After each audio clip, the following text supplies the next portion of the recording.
Thank you, Madam Chairman, for the opportunity to have a hearing this morning on our two nominees for the increasingly important positions at the Federal Energy Regulatory Commission.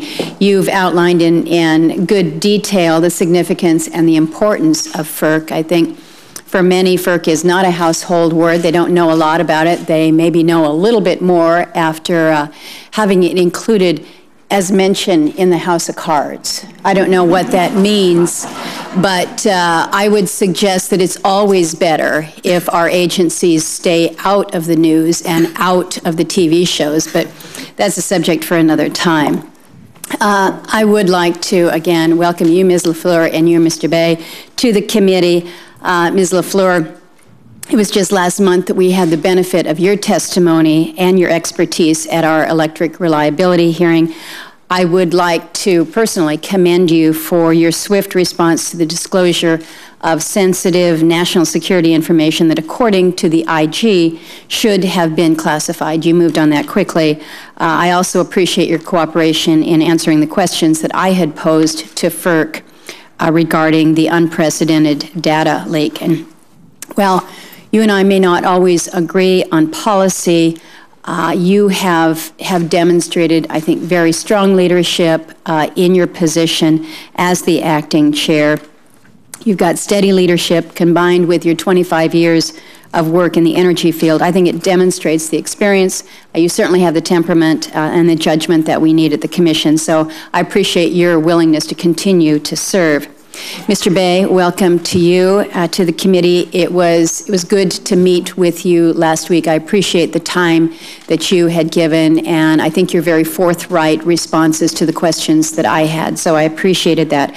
You clearly have an impressive personal story and resume, but I will say that as I reflected back on our conversations, I did feel that our discussions had raised additional questions regarding your nomination, again, not just to be a sitting commissioner, but to serve as the next chairman to FERC. I have expressed some concern about your experience in the energy policy field as being recent and limited.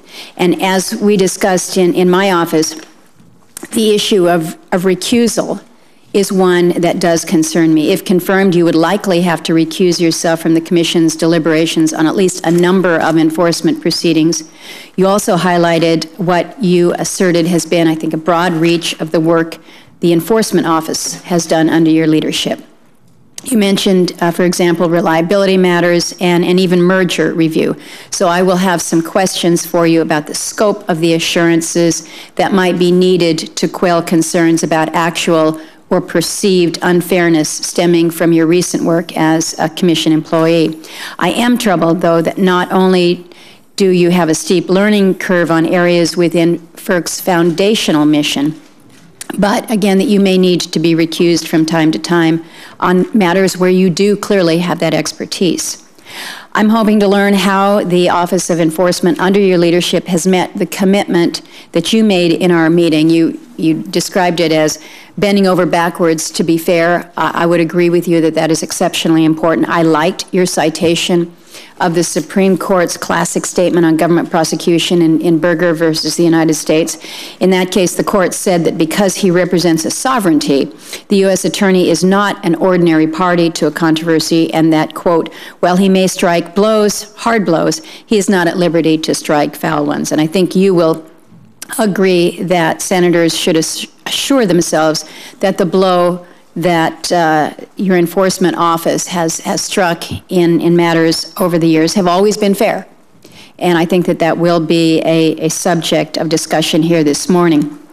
I raised in our discussions the assertions that had presented themselves in a Wall Street Journal article, as well as the more recent article coming out of the Energy Law Journal, that the Enforcement Office may violate due process and go too far to force settlements. I think we recognize that it's one thing to be the tough cop on the beat. It's quite another to make up rules as you go along and deny those under investigation, basic due process rights, whether it's access to exculpatory evidence or even the ability to review prior testimony.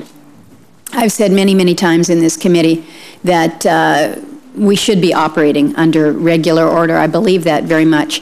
And so I am certainly going to wait until after this hearing, after we've had an opportunity to not only ask questions here today, but to submit questions for the record.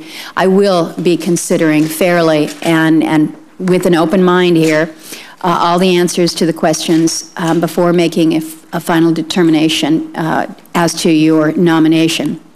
But I do think it is important that I raise these issues, whether it's the issue of recusal, whether it is what I believe is perhaps limited relevant experience, and then the issue that I also mentioned, which is the fact that our lone female commissioner, who has clearly proven her leadership, would be moved down from the position that she currently holds as chairman of the commission. So I raise these issues, and I know we will have a good and fair hearing this morning. So I appreciate again the opportunity to bring these issues up and have the questions answered.